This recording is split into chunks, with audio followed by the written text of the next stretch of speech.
All right, dear doctor. So in this video, we shall be reading about rickets, right? Now, what happens in rickets? What is the chief pathology? The chief pathology is defective osteoid, which fails to calcify, right? Osteoid. Remember, buddies, what is osteoid? So osteoid is found in growing bones. So that is proteins plus cartilage. Now see, this proteins and cartilaginous part of the bone is very soft. What makes it hard? So it is the inorganic part, primarily composed of hydroxyapatite, which makes the bone hard. Remember the formula: 10 molecules of calcium, 6 molecules of phosphate, and 2 molecules of hydroxyl, right? So primarily it is the calcium and phosphate which is required to make the bone hard. Because in rickets what happens is there is deficiency of calcium. So the osteoid, which is already very soft, is deformed because it fails to calcify. So it is deformed. That is why we say that osteoid is defective. Osteoid is defective, right? Okay, then we see the cause of rickets. So most common cause of rickets in India, that happens to be nutritional deficiency.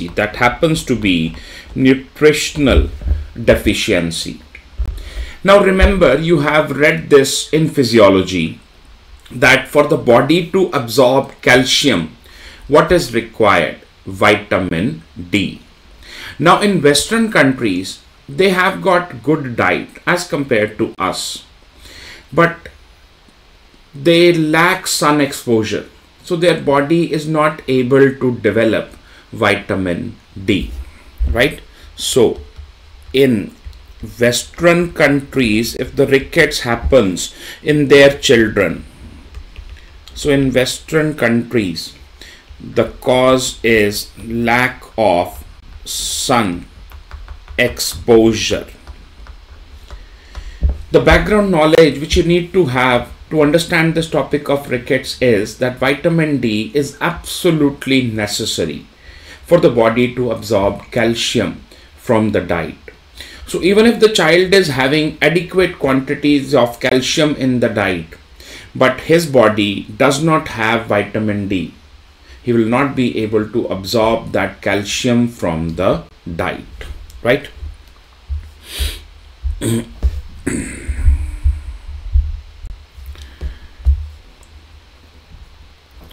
Now see, we know that vitamin D is necessary to absorb calcium from diet. So body very well knows this, that vitamin D is absolutely essential. So buddies, what does the body do? Body can make its own vitamin D. Body can make its own vitamin D. How? Body can make this vitamin D in the skin. In the skin, body has got vitamin D precursors. Vitamin D precursors, the raw material, right?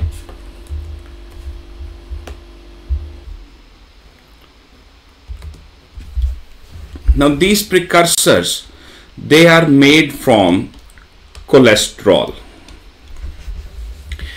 What happens is when the UV rays, ultraviolet rays, they fall, on these precursors, the body starts developing vitamin D. Now we know there are three types of ultraviolet rays, UVA. So they are just responsible for aging, right? Then we have got UVB rays. So you can remember it like this, B. So what do? They build, I'll write it somewhere here, that UVB rays, they build vitamin D. But if UVB rays, they reach the body in excess, they can cause sunburns. Right?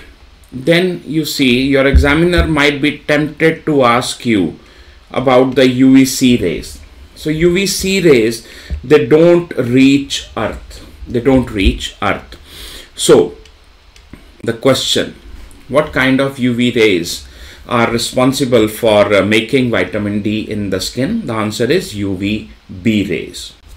Okay, vitamin D which is formed in the skin is not biologically active. It is delivered to the liver. Fine. Liver will convert it into 25 hydroxy vitamin D. Again, that is also not active. Then that same vitamin D will be delivered to kidney. Let's watch it further.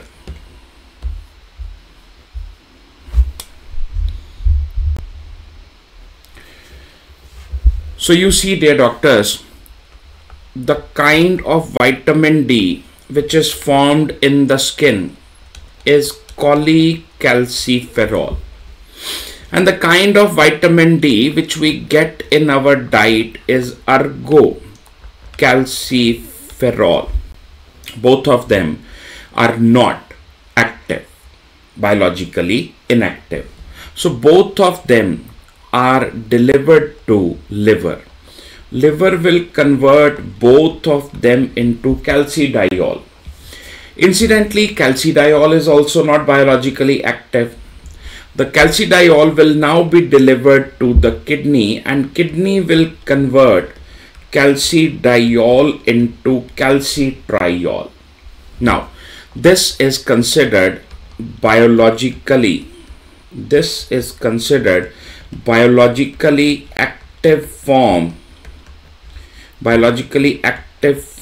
of vitamin D, right? This vitamin D will help in the absorption of calcium from intestine, right?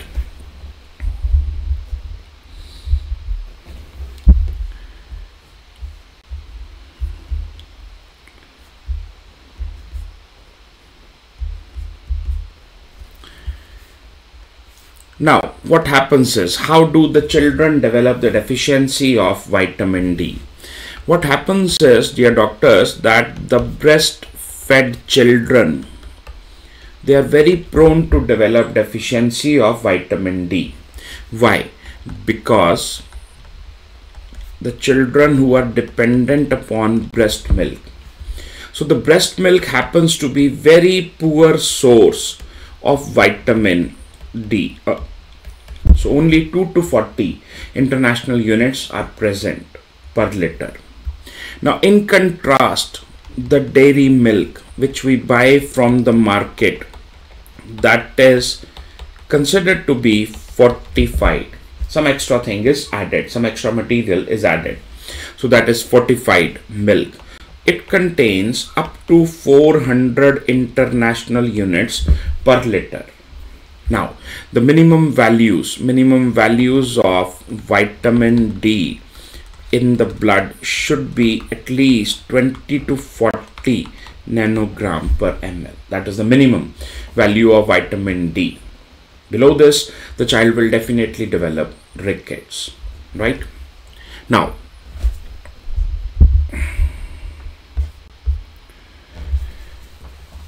so these are the clinical features which the child might develop in the due course of rickets.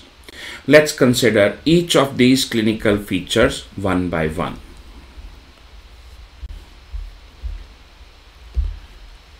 Now see the first one, craniotabes. This. So craniotabes. That means softening of the skull. Softening of the skull at suture lines. Why? This is the first one. Because this is considered to be the earliest clinical feature. This is considered to be the earliest clinical feature, right? You see, there is no calcium. That is why the bones are soft. That is why the bones are soft, right? Okay. Now what happens is that the brain of the child is rapidly expanding. Brain of the child is rapidly expanding. This rapidly expanding brain has got the potential to deform the soft skull. The skull of this child is very, very soft. You know, all the bones are soft, right? They're not very strong. So what happens is these skull bones will be deformed. So this particular clinical feature, this is called as frontal bossing. Frontal bossing. So dear doctors, what is frontal bossing? Frontal bossing is deformed skull bones. Deformed skull bones. That is frontal bossing, right?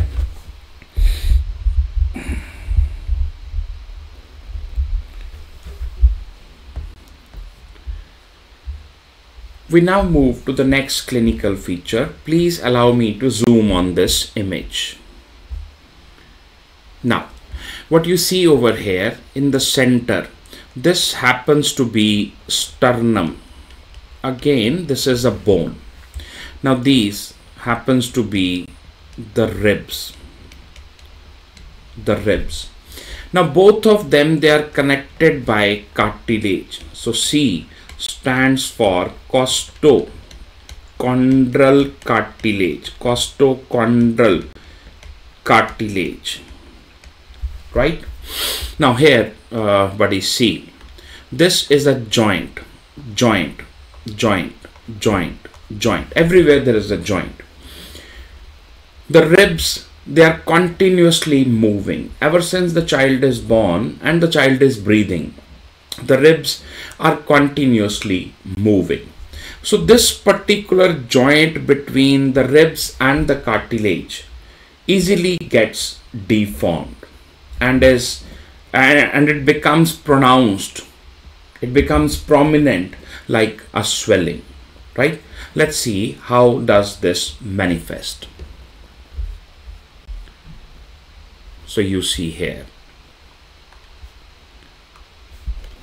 See this, there will be a swelling at the joint site, multiple swellings at all the costochondral junction, the junction of ribs with the costochondral cartilage, right? So this appears like a rosary. A rosary means which is made up of, just like a necklace, just like a chain, which is made up of multiple beads. So this particular finding is called as rosary beads appearance. Rosary beads appearance, right?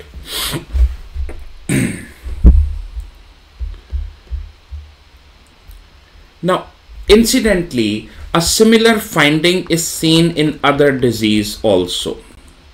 So rickets and then scurvy. Fine. So let's compare both of them. The rosary which is found in rickets, that is called as racketic rosary. The rosary which is found in scurvy is called as scorboutic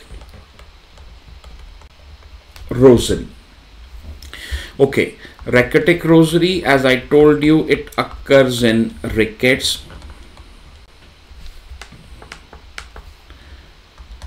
scorbutic rosary, as I told you, it occurs in scurvy, vitamin C deficiency. Fine. Now here, this kind of rosary is painless, whereas scorbutic rosary is painful to touch. So if you touch, the child will cry in pain. The third, ricketic rosary is smooth. So if you touch, it will be like this. It is smooth and round.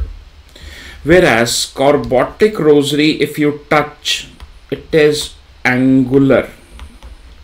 It is angular and pointed like this, right?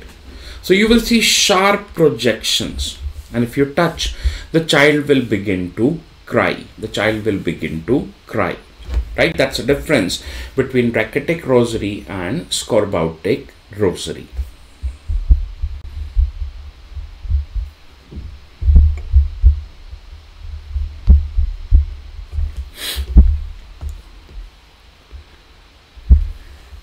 Again, you see here, buddies, that the bones are soft. Bones are soft. That is why they are easily deformed. They are easily deformed. So what do you notice here? You will notice that the metaphysis of the bone, it becomes wide. So you notice that there is widening of metaphysis. Now when the child starts walking, these bones are easily deformed and they develop multiple deformities. Please allow me to zoom on this image.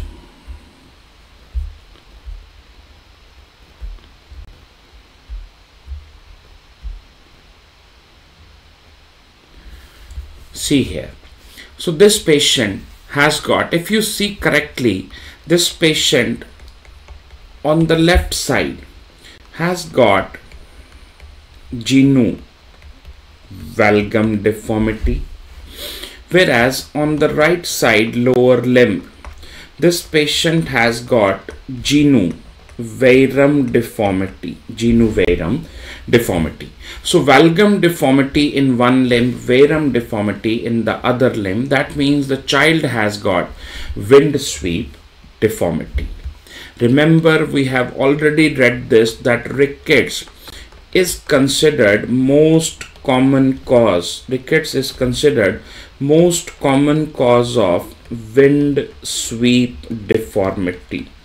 Most common cause of wind sweep deformity. Now, there's another question. What is the most common cause of wind sweep deformity in adults?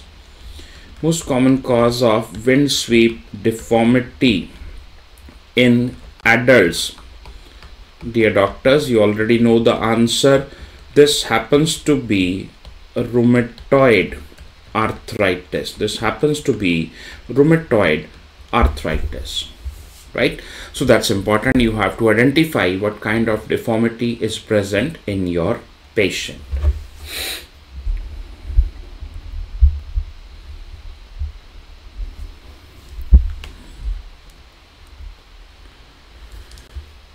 So let's sum it up. Because the bones are soft, your patient can develop multiple deformities like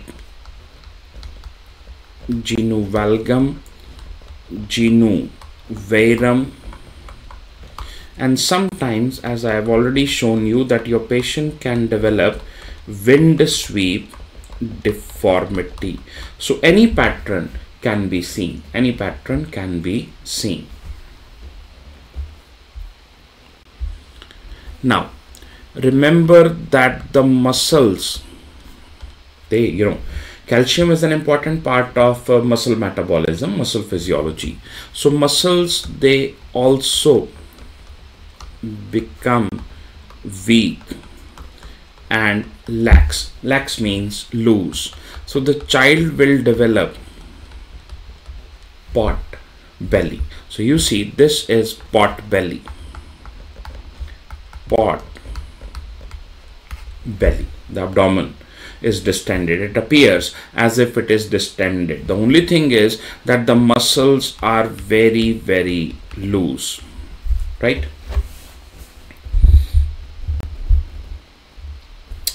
Okay, when we look at the chest of the patient, so you see normally the chest is like this. This is AP diameter. Let's say this is posterior and this is anterior, right? Now in Rickets it is like this: posterior, and let's say this is anterior. So this diameter increases. So what do we see in Rickets? Increased antero-posterior diameter. Increased antero-posterior diameter. Now this is called as pectus carinatum. Pectus carinatum is the other name for pigeon chest. So this in common language is called pigeon chest. Pigeon chest, right?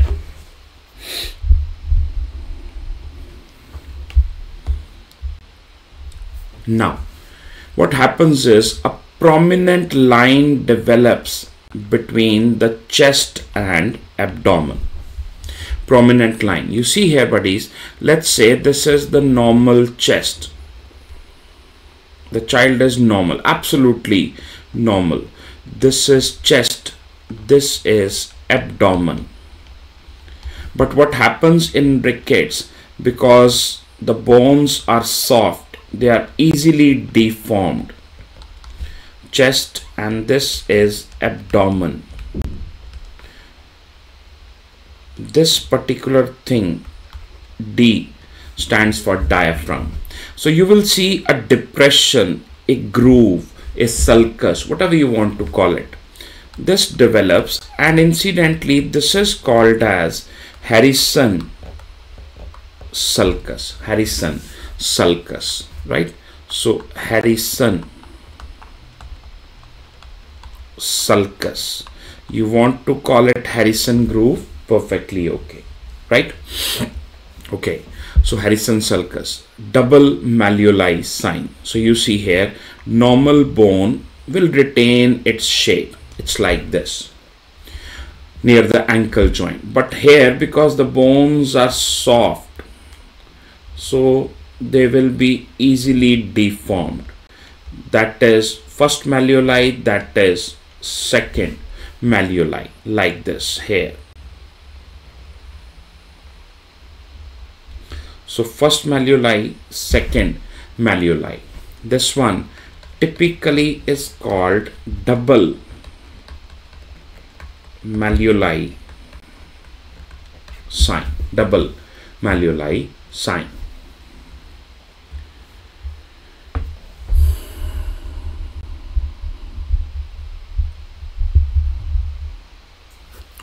Now, what do we get to see on X-ray?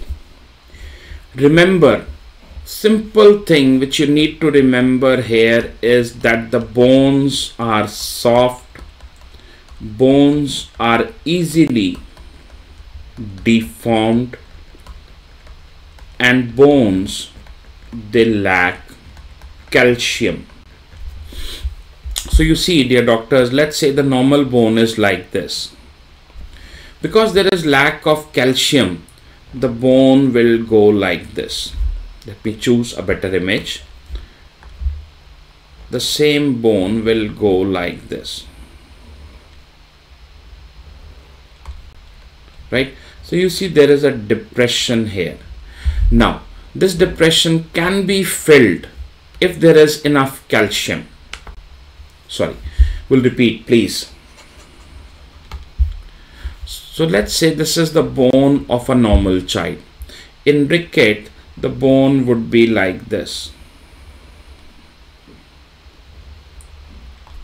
Now you see there is a depression. This depression is called cupping. Why is there a depression? Because you see, body does not have enough calcium. Had the body has been having enough calcium, then body would have been able to fill up this defect with calcium, right? It would have been able to fill up this defect, but because body lacks calcium, this area will appear empty, and this is called as cupping. This depression is called as cupping. Now you see that normal bone is not very wide, but here, because this bone is deformed, this will become wide. Now this widening is called splaying. This widening is called splaying. And then there are rough edges in the bone. So these rough edges, they are called as fraying. Let me explain it on the image. Please allow me to zoom it.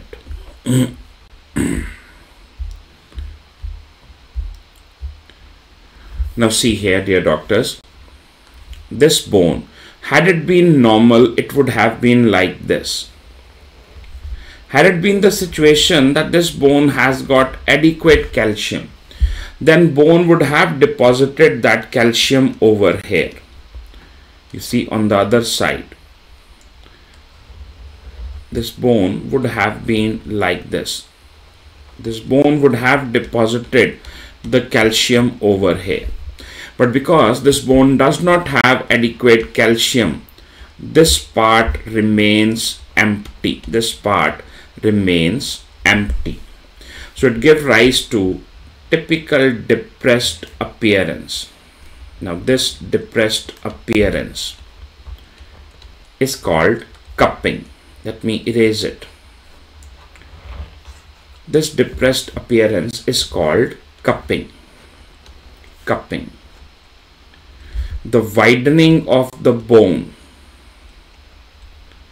Widening of the bone. This is called as splaying.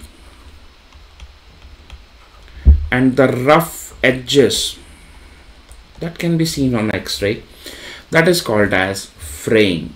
Fraying, right?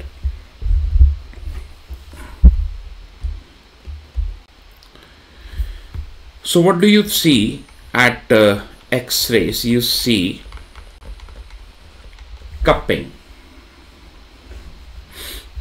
So what is cupping? Cupping is deepening at metaphysis,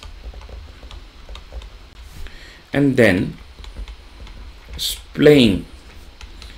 So splaying is widening of metaphysis, and then fraying. You want to call it fray, both are same, A and E. Fraying. So fraying is rough edges at the metaphysis. Rough edges at the metaphysis, right? So these are the changes which you see on X-ray.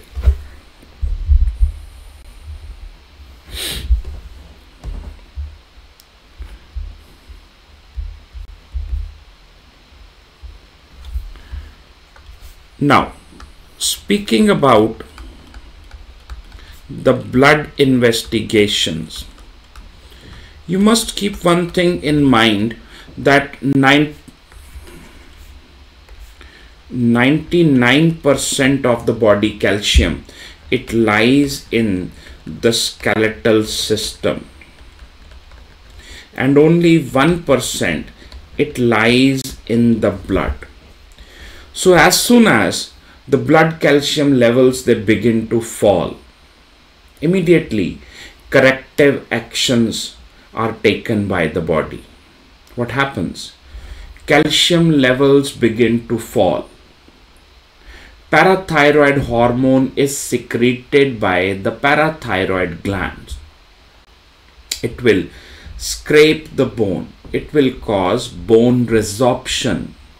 and calcium from the bone is shifted to blood, right? So let's see blood investigation. When we check the calcium levels, so calcium levels are usually found to be normal, or for a while only they may be transiently low, not too much low, very small change, and that too only for a short while, transiently low. When we talk about the phosphate levels, there is no corrective mechanism for phosphate levels, so usually they are found to be low. Of course, the vitamin D level in this child will definitely be low. When we check the parathyroid hormone levels,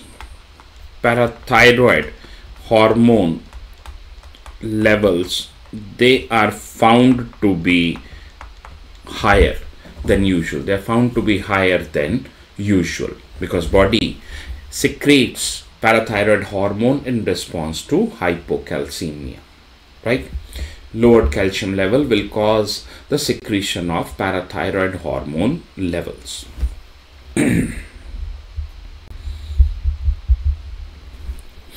Now, remember, our patient happens to be a young child having growing bones. Now, there will be too many osteoblasts. Now, these cells, they are very rich in an enzyme. Which enzyme? Alkaline phosphatase. So if they ask you about the levels of serum alkaline phosphatase, so they are elevated. Serum alkaline phosphatase levels, they are elevated.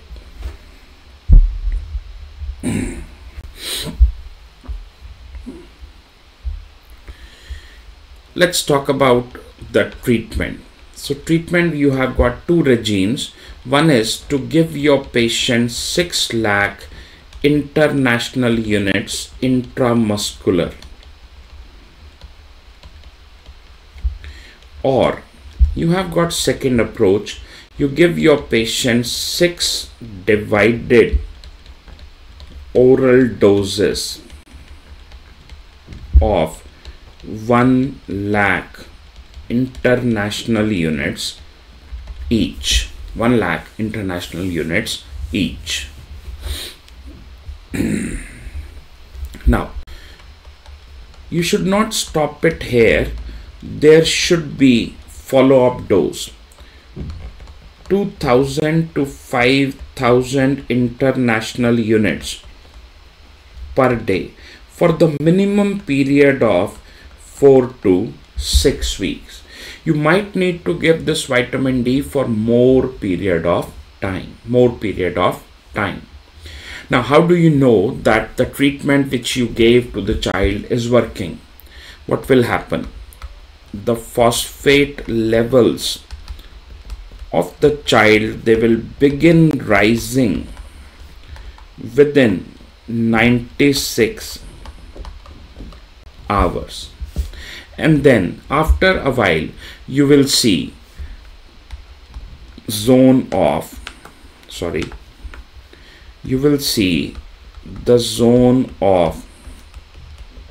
provisional calcification.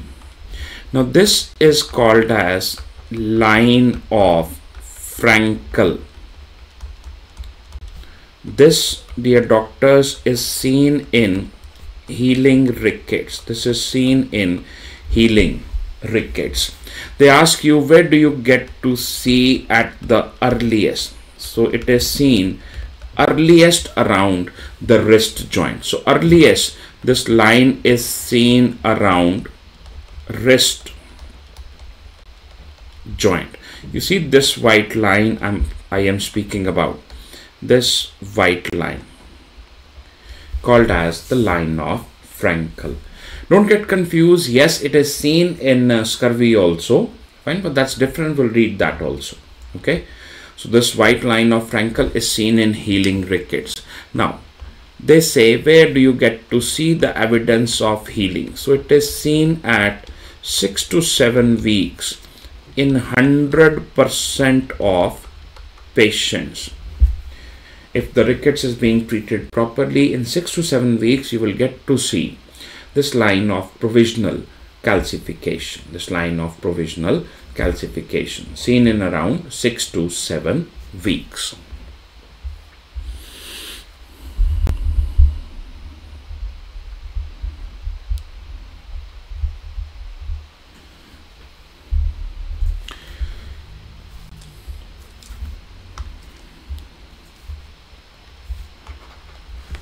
So after you get to see the white line of Frankel, you are reasonably assured that yes, the child is responding well to the treatment, but the child may have developed many deformities in the due course of disease, right? Now, then they ask you, what is the ideal time? What is the ideal time for deformity correction? Deformity correction. Again, you see there are some confusions. We'll try to clear that. What happens is, let's say if you try to correct the deformity with the help of braces, right? That means you try to do the deformity correction with the help of non-surgical methods. So in that case, you can start the treatment when the alkaline phosphatase levels, they return to normal. In that case, you can start the treatment, right? But let's say you have to do surgery, you have to perform the surgical correction. In that case, surgery should only be done at skeletal maturity. So surgical correction only is done when the bones are skeletally mature, right? Then there is another common one-liner asked, that there is increased risk of a tumor in rickets. What tumor? Hemangiopericytoma. There is increased risk of this tumor, hemangiopericytoma, in rickets. So that was almost all about rickets, what is required in orthopedics. Other details you will be reading in pediatrics, right? So pediatric people, they also teach rickets, and then they will teach the other details of rickets. For orthopedics, only this much is required, right? Many thanks for your patience. Thank you so much.